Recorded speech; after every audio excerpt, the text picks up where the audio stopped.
అందరికీ నమస్కారం అన్న.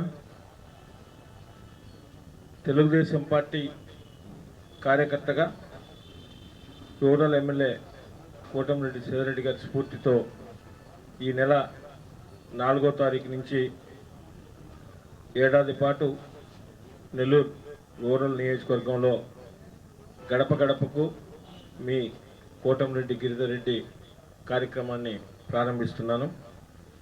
ఈ నెల 4వ తారీఖు ఎల్లుండి బుధవారం రోజున ఉదయం 9:34 నెల్లూరు రూరల్ నియోజకవర్గంలోని 19వ డివిజన్లో రామలింగాపురం బ్రిడ్జి దగ్గర ఈ కార్యక్రమం ప్రారంభమవుతుంది.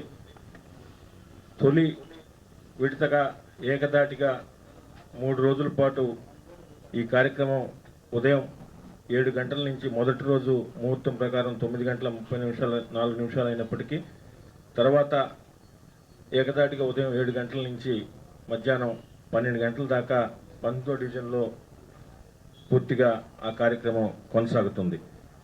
దాని తర్వాత ఈ కార్యక్రమం వారానికి 2 రోజుల పాటు ప్రతి శనివారం ఆదివారం వారానికి 2 రోజుల పాటు ప్రతి శనివారం ఆదివారం సంవత్సరం పాటు ఈ కార్యక్రమం నెల్లూరు రూరల్ నియోజకవర్గంలో ఈ కార్యక్రమం కొనసాగుతుంది.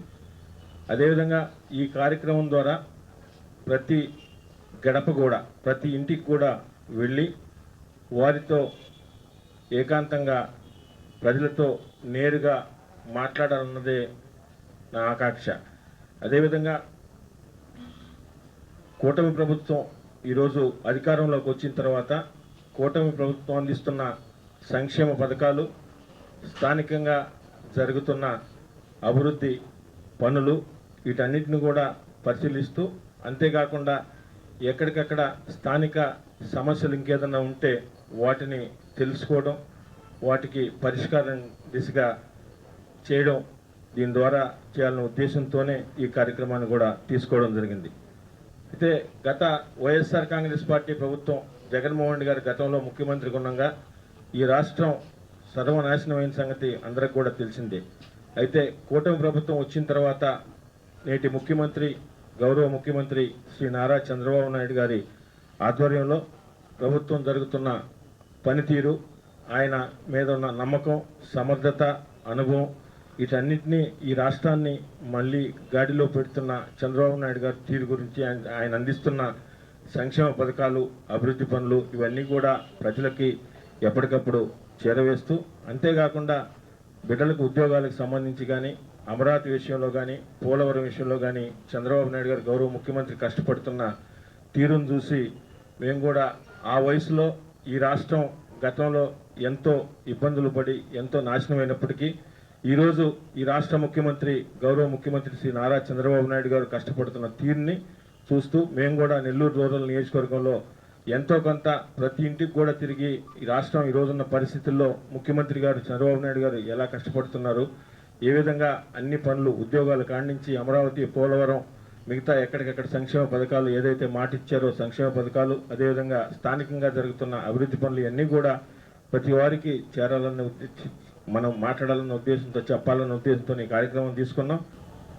ఎమ్మెల్యేగా వచ్చే ఎలక్షన్స్లో పోటీ చేయాలా లేదా అనేది అది గిరిధర్ రెడ్డి పోటీ చేస్తారా, శ్రీధర్ రెడ్డి పోటీ చేస్తారా, లేకుంటే ఇంకెవరన్నా పోటీ చేస్తారా తెలుగుదేశం పార్టీ అనేది అది తెలుగుదేశం పార్టీ అధ్యక్షులు గౌరవ ముఖ్యమంత్రి నారా చంద్రబాబు నాయుడు గారు, యువనేత లోకేష్ గారు వారు నిర్ణయిస్తారన్న. అది ఎవరు మనం ఏం మాట్లాడేది ఏం లేదు దాంట్లో.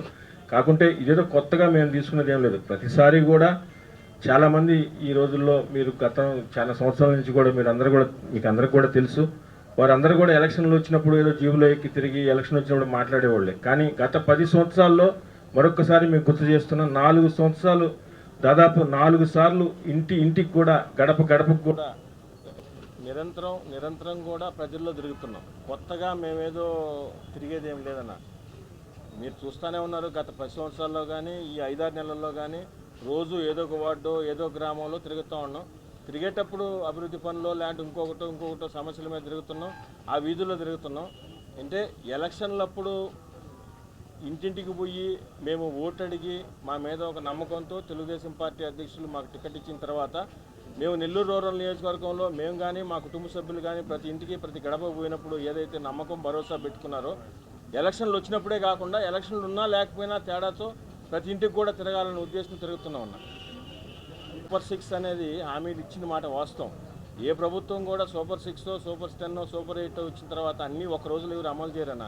అది నిరంతర ప్రక్రియ. అభివృద్ధి పనులు కానీ సంక్షేమ పథకాలు కానీ అది నిరంతరం ప్రక్రియ. సమాధానం ఏం చెప్తామని ప్రజలు అడిగిన రోజు నేను అక్కడే మాట్లాడుతున్నాను. దాని గురించే కదా ప్రజల దగ్గరికి ఎందుకు పోతున్నాం. ఇంకా ఏమైనా వాళ్ళు అని చెప్తే అవన్నీ కూడా తీసుకొని మేము కూడా మా పార్టీ హైకమాండ్కి చెప్తాం.